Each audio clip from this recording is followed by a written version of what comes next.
Selamat pagi anak-anak, berjumpa lagi bersama Bapak Tirja Topan SPD. Baik anak-anak, hari ini kita akan memasuki semester ke-1, yaitu di tahun pelajaran 2021-2022. Selamat buat anak-anak yang naik ke kelas 11 ya. Jadi Bapak ucapkan sekali lagi selamat berbahagia untuk naik ke kelas 11. Rajin-rajinlah belajar agar cita-citanya tercapai. Baik anak-anak, kita masuk ke dalam kontrak belajar pada hari ini, yaitu di semester 1 kita akan membahas materi apa saja yang akan Bapak sampaikan melalui pembelajaran daring ini. Jadi di semester 1 ini, di kelas 11 mata pelajaran wajib sejarah Indonesia, anak-anak akan mempelajari tentang materi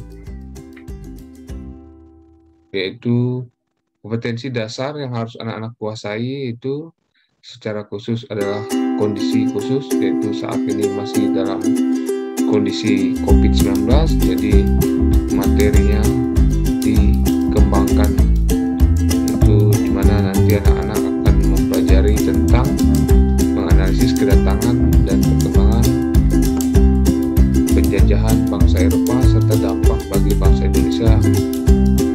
Kemudian anak-anak 4.1 ini untuk keterampilannya itu menyajikan hasil penalaran kedatangan dan perkembangan penjajahan bangsa Eropa serta dampak bagi bangsa Indonesia dalam bentuk lisan, tulisan, ya, maupun media yang lain. Ada nilai keterampilan anak-anak. Yang 3.1 ini adalah nilai pengetahuan ya. Jadi untuk ruang lingkup materinya itu kedatangan dan dampak penjajahan bangsa Eropa ya. Kedatangan bangsa Eropa itu bangsa Portugis, Spanyol, Belanda, Inggris di Indonesia. Kemudian yang kedua itu kebijakan bangsa Eropa di Indonesia. Yang ketiga itu dampak penjajahan dalam bidang politik, budaya, sosial, ekonomi, dan pendidikan. Jadi ini untuk Bapak akan menjelaskan materi tentang bab 1 terlebih dahulu. Diperhatikan, disimak ya, agar anak-anak bisa menjawab soal-soal yang akan Bapak berikan. Ya, bab 1, kolonialisme dan imperialisme di Indonesia. Ya, kalau kita lihat kata dasarnya dari kolonialisme ini ya, dan imperialisme ini di Indonesia pasti kita lihat pasti dari Barat ya, bangsa Barat ya. Kolonialisme ini ya secara tidak langsung membuat koloni ya. Koloni ya, itu bangsa-bangsa dari barat datang ke Indonesia membuat koloni-koloni ya untuk mengakui daerah atau wilayah di Indonesia. Kemudian imperialisme ini imperialis ya, jadi dia ingin menyebarkan semua atau menguasai, menyebarkan paham-pahamnya juga ya, di Indonesia. Dengan semboyan gold, glory, gospel. Gold itu mencari kekayaan, kemudian glory kejayaan, dan gospel ini penyebaran Injil. Ya, karena kita tahu bangsa Eropa menganut agama Kristen. Ya, proses kedatangan bangsa-bangsa Eropa di Indonesia. Kedatangan bangsa Eropa di Indonesia, yang pertama Portugis. Ya. Portugis datang bertujuan mencari rempah-rempah. Ya. Kapal Portugis yang berhasil mencapai Indonesia dipimpin oleh Francisco Serrao dan Antonio de Abreu. Ya.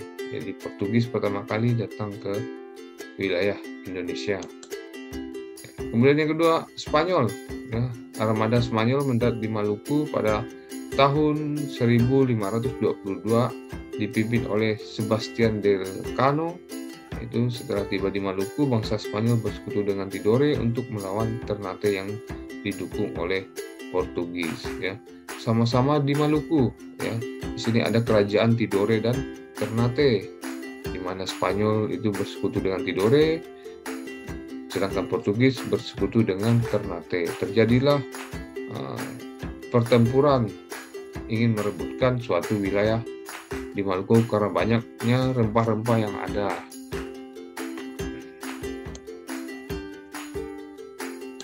Baik, kita lanjutkan Inggris ya. Jadi rombongan Inggris tiba di Maluku tahun 1577 di bawah pimpinan Francis Drake. Ya. Jadi Inggris juga datang ya untuk mencari rempah-rempah. Kemudian Belanda. Nah, ini kita tahu Belanda yang paling lama menguasai Indonesia ya. Jadi armada Belanda pertama kali tiba di Banten pada tahun 1596 di bawah pimpinan Cornelis de Houtman. Ya, ini adalah salah satu bangsa dari Belanda ya yang memimpin pelayaran pertama kali datang ke Indonesia itu di Banten. Kemudian rombongan kedua Belanda yang dipimpin oleh Jacob van Nex ya berhasil membangun hubungan dagang dengan Banten ya. Jadi itu sekilas untuk proses kedatangan bangsa Eropa di Indonesia. Kita lanjut ke masa kekuasaan POC. Ya, proses kedatangan bangsa-bangsa Eropa di Indonesia. Motivasi kedatangan bangsa Eropa di Indonesia tadi ya. Kita back dulu.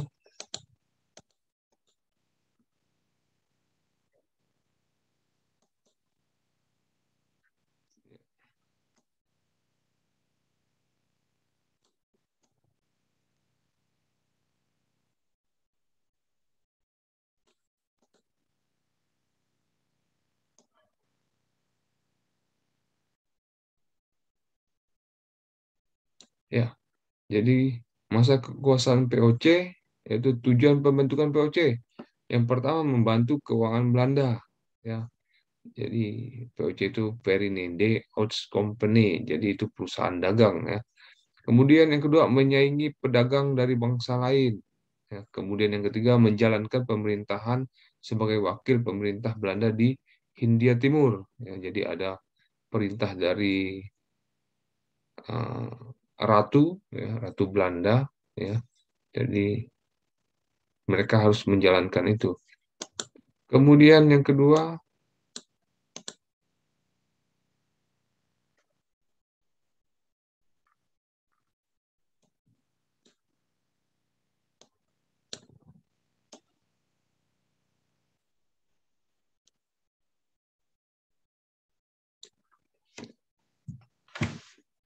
ya, yang kedua hak oktroi, ya, hak oktroi POC, yaitu mereka berhak ya, hak oktroi ini hak istimewa ya, hak istimewa POC itu hak mencetak uang, ya, hak memelihara atau memiliki angkatan perang, hak memerintah daerah yang diduduki, hak melakukan monopoli perdagangan rempah-rempah. Ini adalah hak istimewa dari POC. Kemudian beberapa kebijakan POC, yang pertama itu kita lihat ya, Prengerstelsel ya, kewajiban menanam kopi bagi rakyat Priangan ya. Yang kedua, Perplixe Leperantie ya. Itu kewajiban rakyat menyerahkan pajak berupa hasil bumi. Jadi rakyat menanam dan dimintai oleh pajak oleh Belanda atau POC.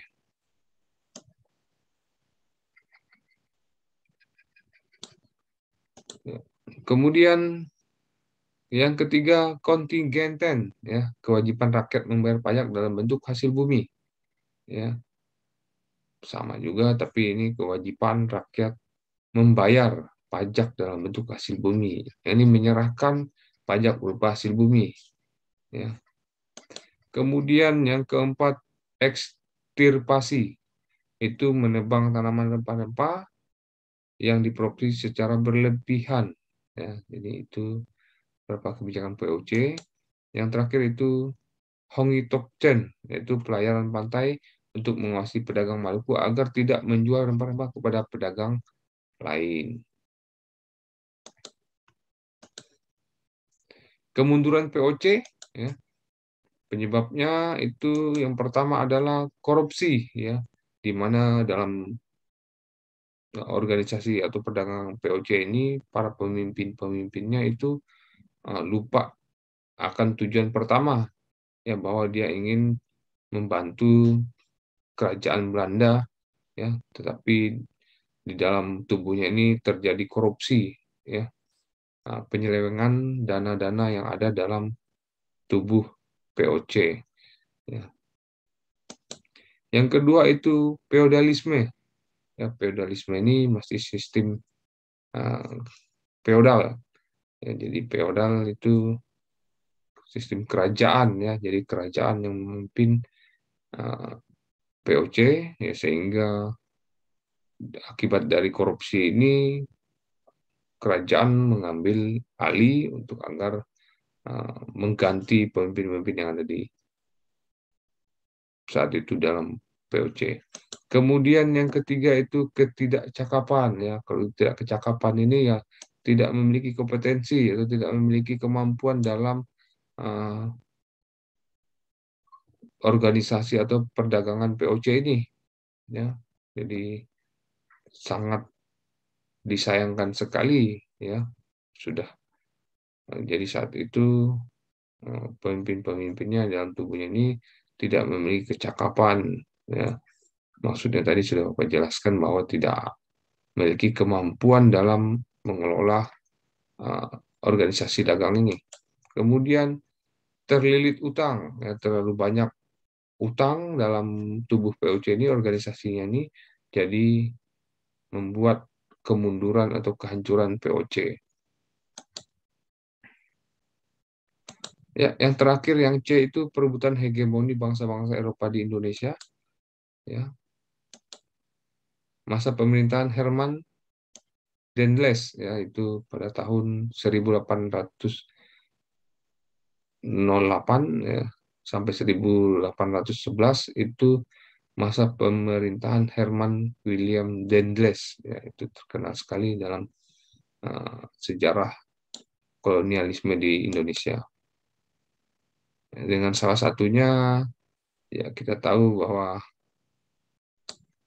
kebijakan fenomenal Dendles adalah membangun jalan raya Pos de Groot Postweg yang menghubungkan Anyer hingga Panarukan. Ya, ini kita lihat de Groot Postweg. Ya, ini dari Anyer dia membangun sampai dengan ini, ya, jauh sekali, ya.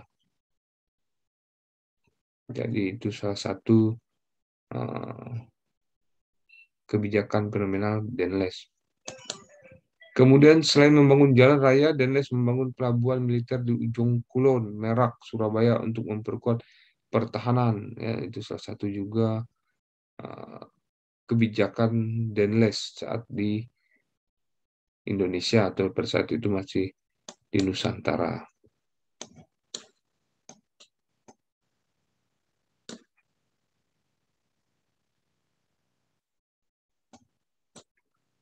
Ya. Oleh karena kebijakan menjual tanah kepada swasta, pemerintah Belanda memberhentikan Dendles dari jabatan sebagai gubernur jenderal di Hindia Belanda. Ya, jadi salah satunya itu penyebabnya Dendles juga diberhentikan. Kita lanjut. Ya, yang kedua, masa pemerintahan Jan William Jensen, ya, 1811, ya, saat Dendles sudah diberhentikan, lanjut kepada Jan William Jensen. Ya.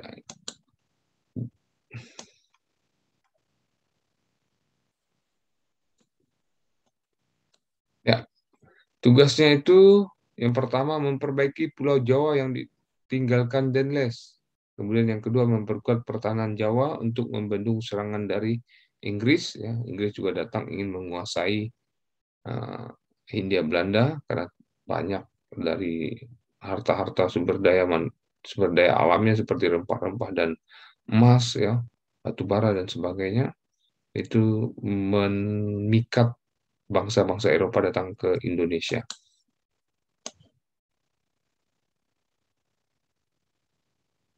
Kemudian faktanya bahwa tidak memiliki kecakapan sesuai yang diharapkan, ya. Jadi Jan William Jansen ini juga tidak memiliki kecepatan sesuai yang diharapkan oleh pemerintah atau kerajaan Belanda. Saat mendapat serangan Inggris, Jansen memilih mengungsi. Ya. Saat mendapat serangan Inggris, Jansen memilih mengungsi ke Semarang. Jadi tidak berani melawan Inggris. Kemudian kapitulasi Tuntang, yaitu ada kapitulasi Tuntang itu ditandatangani pada 11 September 1000 ditandatangani pada 18 September 1811. Ya, Pulau Jawa diserahkan kepada Inggris. Ya. Semua tentara Belanda menjadi tawanan Inggris. Kemudian masa pendudukan Inggris, ya, 1811 sampai dengan 1816, ya.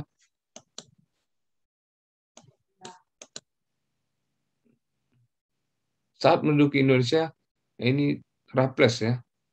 Raffles berusaha menghapus feodalisme dengan mengangkat penguasa lokal sebagai pegawai pemerintah. Ya. Kemudian salah satu kebijakan Raffles dalam bidang ekonomi adalah menerapkan sistem sewa tanah untuk mengganti sistem penyerahan wajib. Kemudian warisan Raffles yang dapat ditemui pada masa kini adalah buku History of Java dan Kebun Raya Bogor yang dirilis oleh istri Raffles, Olivia Marianne. Ya.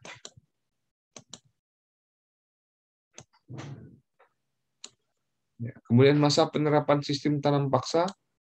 Ya, ini sistem tanam paksa menanam tebu, ya, yang akan dijadikan gula.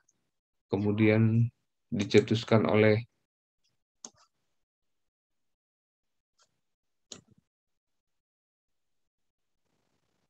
masa penerapan sistem tanam paksa.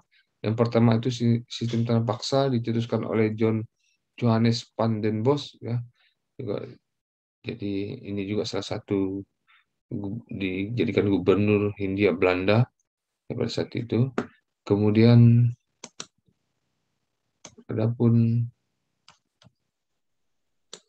kebijakan tanam paksa mulai diberlakukan pada tahun 1830 serta difokuskan pada peningkatan produksi tanaman yang laku di pasaran internasional seperti kopi, tembakau, tebu, teh, dan nila. Bagi Belanda, pelaksanaan tanam paksa mendatangkan keuntungan yang diperoleh Belanda sekitar 967 juta gulden. Bagi bangsa Indonesia, tanam paksa menyengsarakan.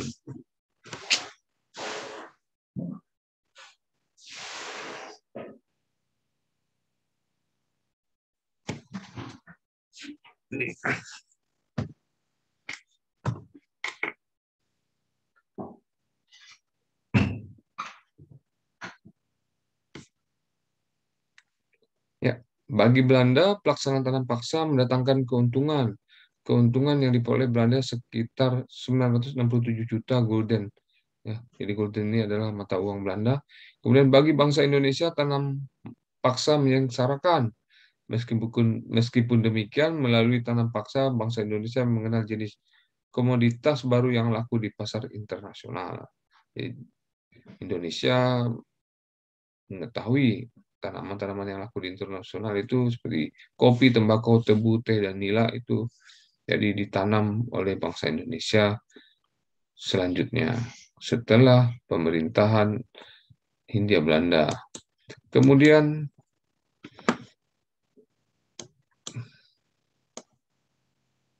jadi masa penerapan politik pintu terbuka, jadi sistem ekonomi liberal, ya, politik pintu terbuka itu dilatar belakangi ada penderitaan rakyat akibat sistem tanam paksa, ya. Kemudian yang kedua ditandai dengan undang-undang agraria, ya, Agrarische Wet 1870. Kemudian para pemodal asing diberi kebebasan menanamkan modalnya di Indonesia, sementara itu pemerintah kolonial bertindak sebagai pengawas, pelindung, dan penyedia fasilitas bagi para penanam modal. Ini salah satu pelaksanaannya politik pintu terbuka, jadi Indonesia sangat dirugikan, ya. Nah, kemudian dalam perkembangannya sistem ekonomi liberal tidak lebih baik dari sistem tanam paksa. karena tidak dapat membawa kesejahteraan bagi rakyat Indonesia. Jadi di sini ada pertanyaannya, ya anak-anak jawab ya. Apa penyebab sistem ekonomi liberal gagal memberi kesejahteraan rakyat dan justru semakin menyengsarakan rakyat? Ya. Baik, sampai di sini materi yang Bapak sampaikan ya. Bapak harap nanti anak-anak absen di link YouTube-nya Bapak, jangan lupa like and subscribe ya agar Bapak nanti bisa memberikan penjelasan materi yang lebih baik lagi ke depannya. Komen, jangan lupa tulis namanya, kelasnya, agar nanti bisa dicatat sebagai keaktifan atau nilai sikap anak-anak. Ya. Sampai jumpa, Bapak akhiri selamat pagi dan salam sejahtera untuk kita semua. Adil Katalino, Bacuramin Kasaruga, Basengat Kajubata. Sampai jumpa di pertemuan kedua. Salam sehat.